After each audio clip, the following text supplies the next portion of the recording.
Barcelona 4-0 winners. The Bernabeu. 53106 text number. Add off the ball on Twitter. Richie McCormack is there, I presume. Hello. Evening, Joe. You presume right? Excellent. Mick McCarthy, I presume, is next to me here in studio. Hello. Yeah, you presume right. Trust your eyes, your ears, and all your senses, Joe. All the senses.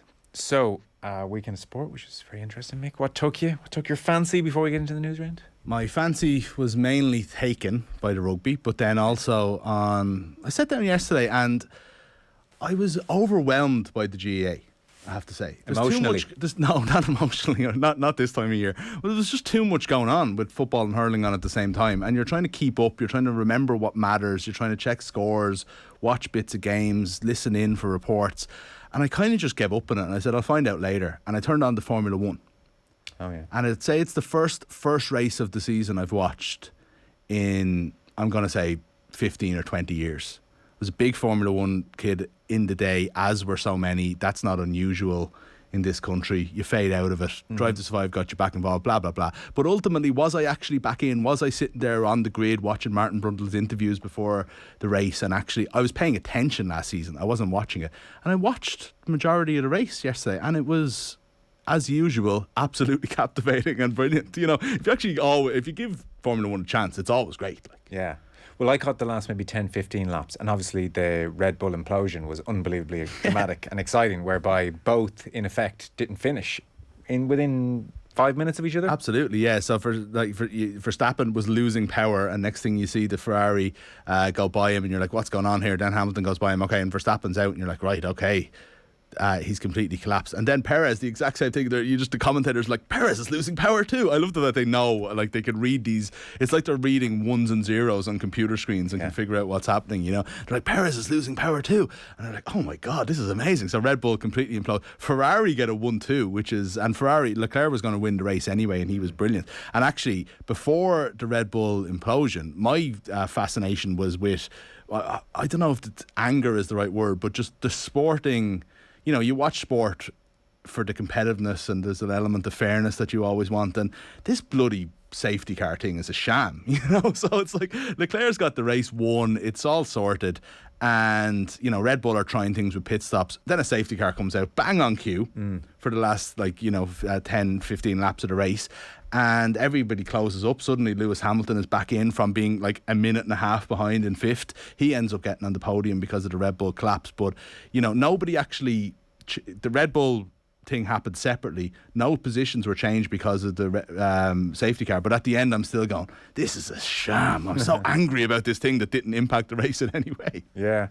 On the GA point, and this is a bad take coming up, this is not a good enough reason not to reform the championship dramatically and urgently. But one of the better aspects of the championship is that with just a handful of games across a weekend, each of them is given a certain prominence, both locally but more so in the media, whereas if we were to have 4 divisions with games happening all around the country, it would be a little bit overwhelming, to use your word.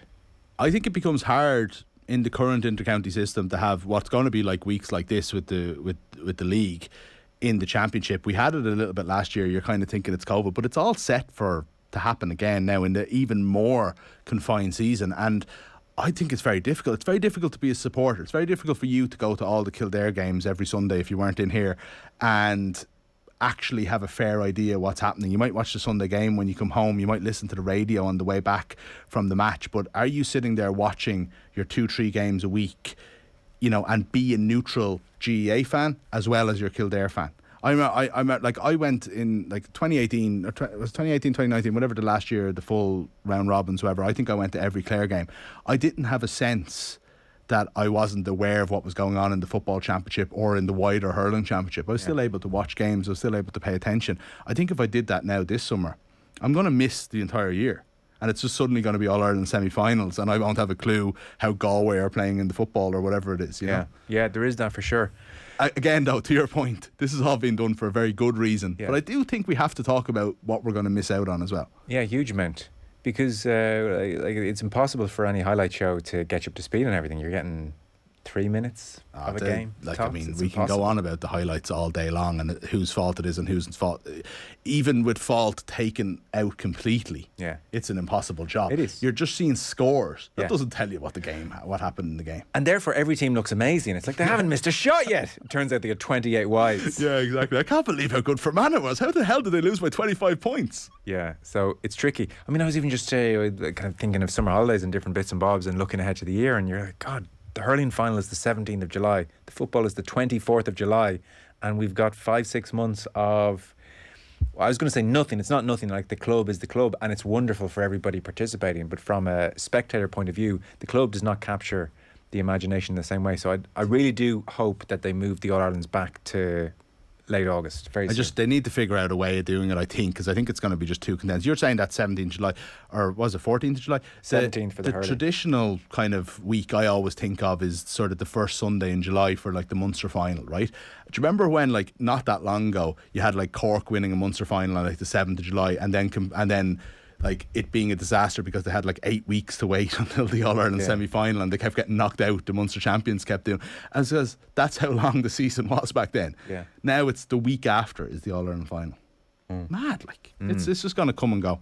It really will. So Billy Joe Padden is on the way this hour. Galway play Mayo on the 24th of April in the quarter-final of the Connacht Championship. So Billy Joe was at the Mayo game. He was at the Armagh game as well. So in effect, he has seen 1, 2 and 3 currently in Division 1 of the league and the defending All-Ireland champions over the weekend. So I'm curious to get his thoughts on how they're all shaping up. And of course, Richie, the Dubs are back.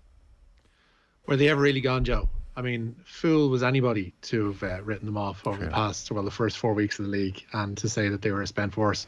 But yeah, like, fair play, they're back on board. What we're probably seeing overall is the level of where Dublin are at. I mean, to have judged them on game 1, game 2, or game 3 or whatever would have been pretty harsh.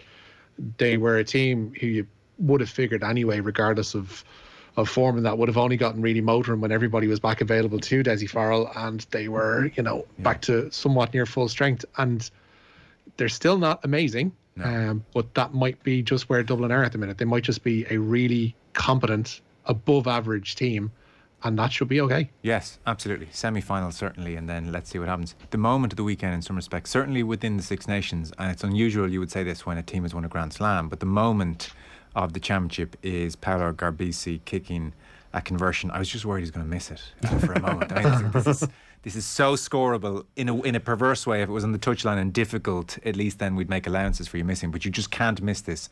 And just collapsed in a heap, completely overcome. It was brilliant, a really beautiful moment. And moments before that, Ange Capuozzo with one of the more iconic runs now in Six Nations history. It will be used in montages for years to come. So Capuozzo only came on really for the first time the previous weekend against England. Now, he's 22 years of age. He's at Grenoble. It turns out Toulouse have swooped in to buy him because it turns out he's brilliant. But he only weighs 70 kgs. And it was really interesting the previous weekend watching him come off the bench, and like in the Virgin studio, the lads were chatting, and they were almost, as he was coming on at 70 kgs, they were at the point of saying, we need to do a welfare piece. This lad shouldn't be nowhere near international rugby. This is Italian rugby, scraping the barrel. This isn't safe, Yeah. And then he scored 2 tries, and they thought, oh, maybe he's okay. And then a week later, for him to... It was a throwback to the 70s or whenever Wales were winning these Five Nations, to just from 60 metres out with 2 minutes left in the clock to say, I'm going to have a pop here, and off he went. It was just amazing. It was all they could do was have the pop as well. You're watching and thinking, are they going to go for this at all? And they missed the line out from their penalty, and I was so despondent watching it. You can imagine being an Italian fan. And then all of a sudden he changes direction, and that's what's going to be remembered. But the sidestep, like the the ankle breaker on the Welsh guy, when I watched the try again for like the 14th time, all I could watch was the guy who, I can't remember who it was, but he left him laying. He didn't get up.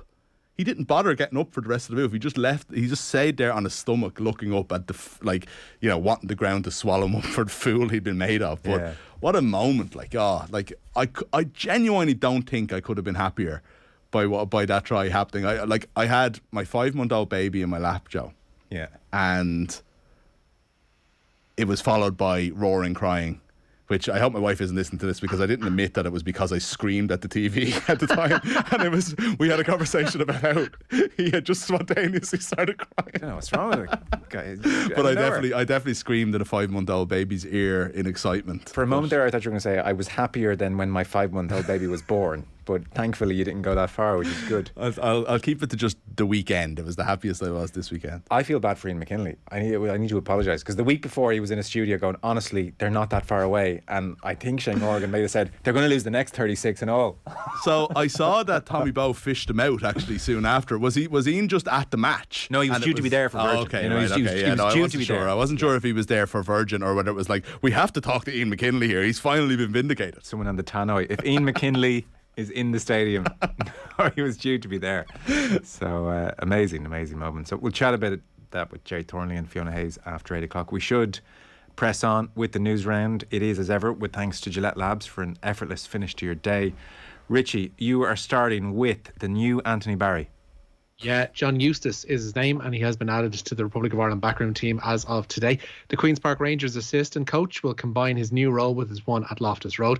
Eustace is a former Watford captain who joined the QPR staff under Steve McLaren in 2018. He had a spell as caretaker and was kept on by current QPR boss Mark Warburton. Eustace has already been working with a sparse Ireland squad ahead of Saturday's friendly with Belgium. Caoimhín Kelleher is not involved in this evening's training session, or wasn't indeed, but Liverpool goalkeeper will link up with the rest of the squad tomorrow. Stephen Kenny has no injury concerns, he says, ahead of Saturday's game. I won't pretend to know a huge amount about John Eustace, but certainly the Anthony Barry selection was a good one. Yeah, absolutely, yeah.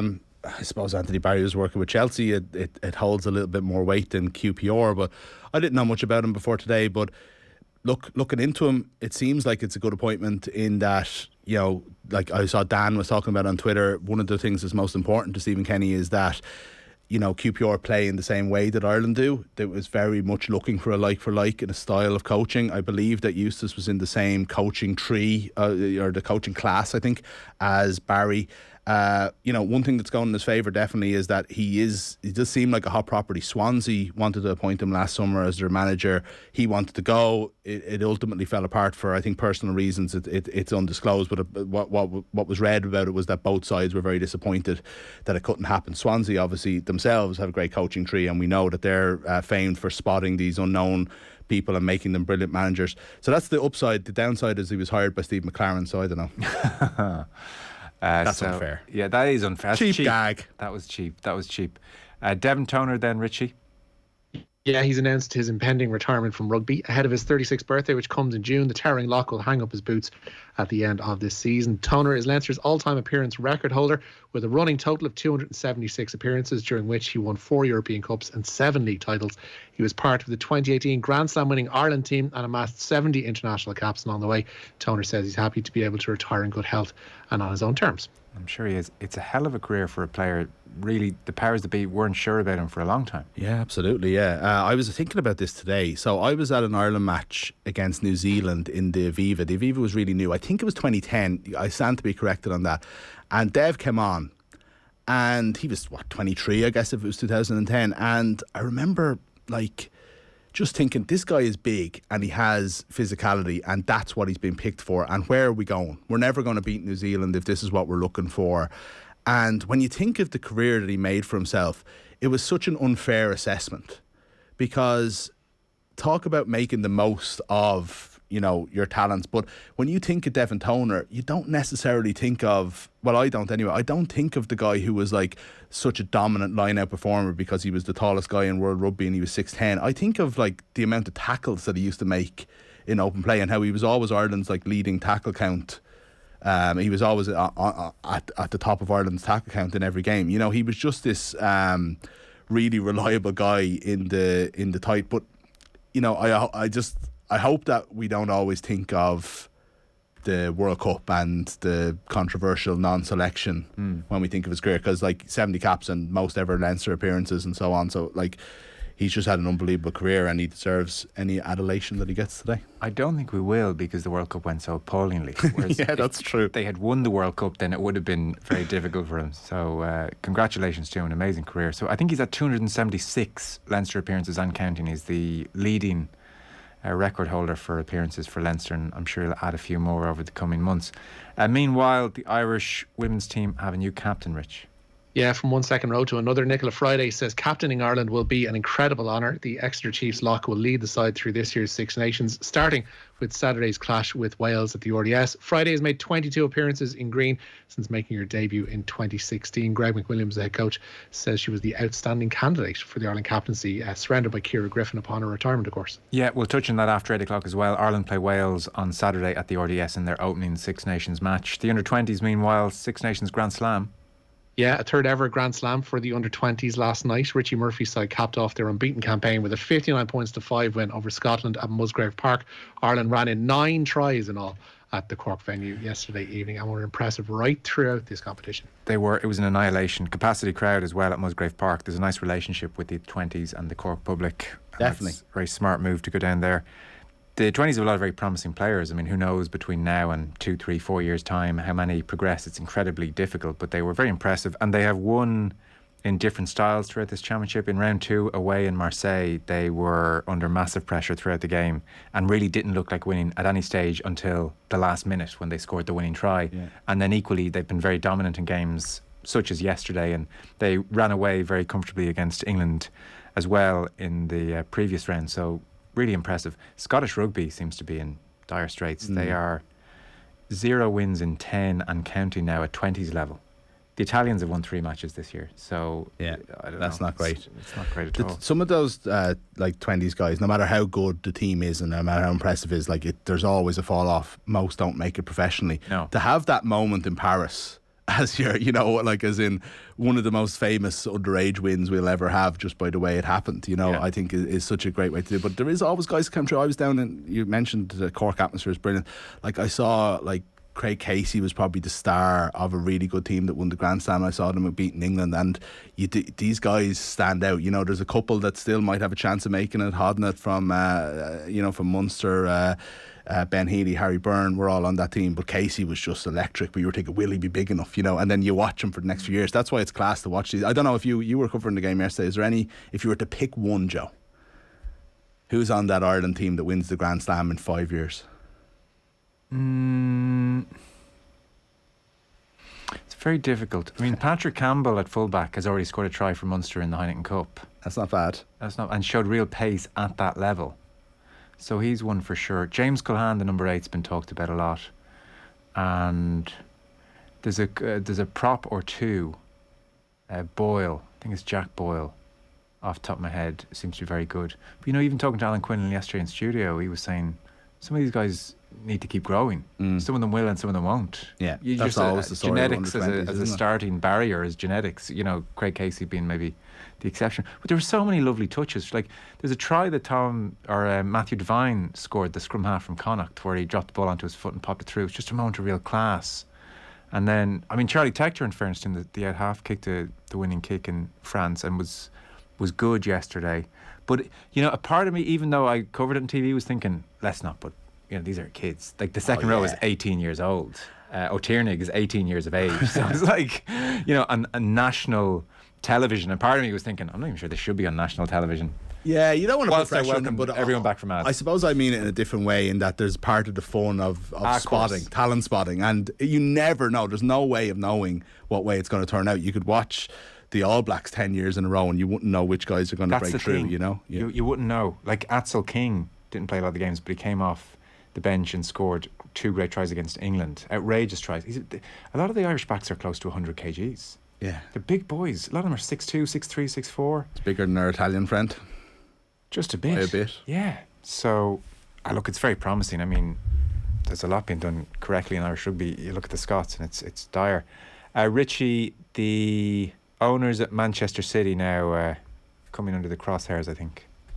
Yeah, the British government has criticised Manchester City's owners meeting with the Syrian President Bashar al-Assad. Sheikh Mansour welcomed al-Assad to the United Arab Emirates last week for a series of meetings in his role as Deputy Prime Minister there. A spokesperson for the UK Foreign Office said today such meetings undermine the prospect of peace in Syria.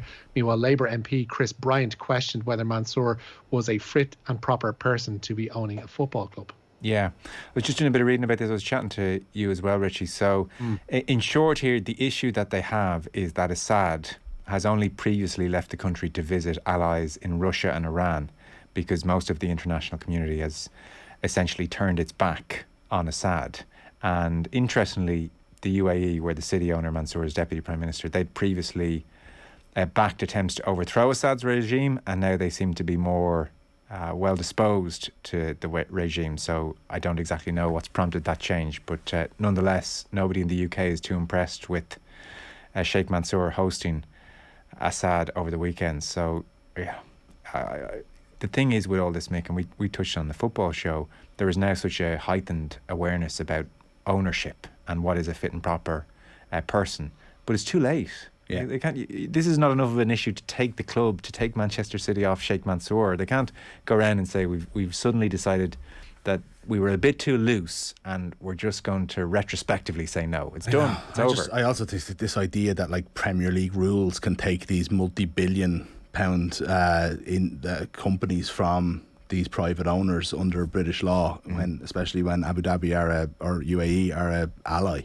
of the UK government, it's not going to happen. You know, do you know what? Seeing somebody just having tea with Assad was just unpleasant thing, and I think we have somewhat.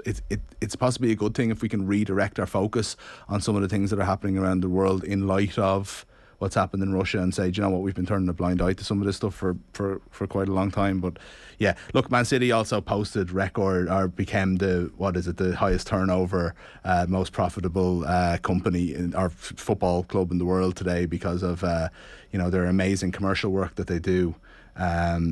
To get all these amazing deals from the likes of Etihad. So it's, after a pandemic, they managed to increase their profits so much that they've now become the most profitable football club in the world. So yeah. So I might have the wording of that wrong as the profitable, but they've topped the list for the first time. Richest club, yeah. So I think it's the most income though, as opposed to the assets. So and it's mostly Premier League clubs. Like you have Wolves in the top 15, I think, in that list. Like, no disrespect to Wolves, but Wolves, like, in the top 20 of the richest clubs in the world. It's just madness. Well, I think when you're getting 100 million as the bottom team in the Premier League, you're thereabouts. So, Alan Quinlan was on OTB AM.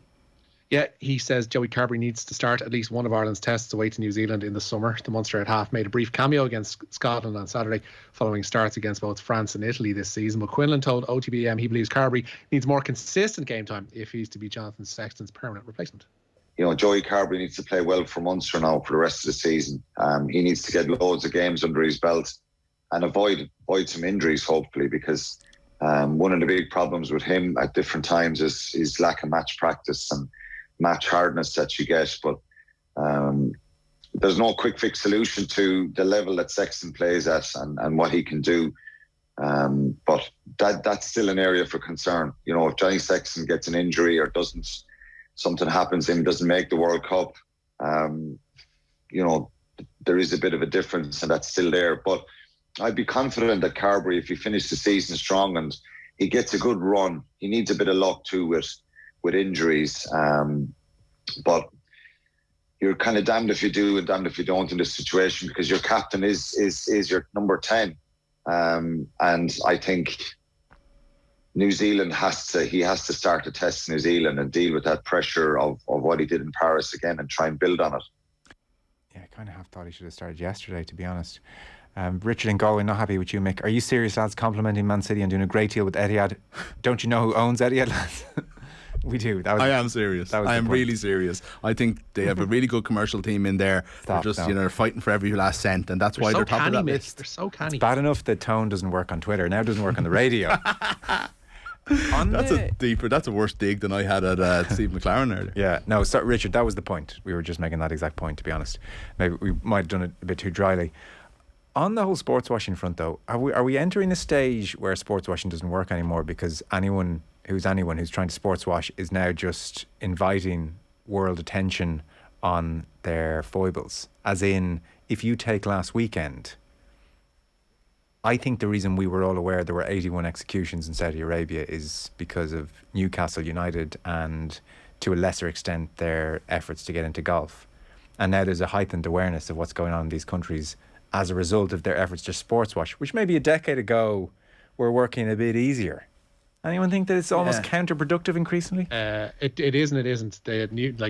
Football especially will always be an exceptionally partisan sport, whereby anybody who is actually supporting these teams, whether they're Newcastle supporters with the Saudis or with the City supporters with Sheikh Mansour, like, they do not care that, you know, Sheikh Mansour met Bashar al-Assad, as long as A, they're able to win one of the Premier League or Champions League this season, and B, they can sign Erling Haaland in the summer. Yeah. That's what they see as important. They do not give them that's a small group of I people. accept that Richie, totally, you know? but they're massively outnumbered by everyone else. They're not really, though. Of course they are. I've heard they're individual ones. So if you're talking Newcastle fans don't care about what Saudi's doing, that's a generalisation, of course, but I know what you mean. You know, everybody else does, you know, and it's been constantly brought to our attention. I think we might be entering a change, a turning point in it. But there's plenty of evidence to say that sports washing works and has worked. And it's probably more than 10 years ago. It's like in the last year or two, there's been plenty of evidence to show that these, you know, these purchases or whatever it is, they do work and they do have. But I feel I think I agree with you. I think there's been so much of it in the last few months. And look, let's face it, Russia seems to be a turning point in how we cover and how we talk about an awful lot of things. And it's just kicked it on to a new level, and maybe some of the questions that are being asked are bringing different attention in a way that it wasn't happening. All the same questions were being asked a year ago, but it wasn't getting through. Yeah.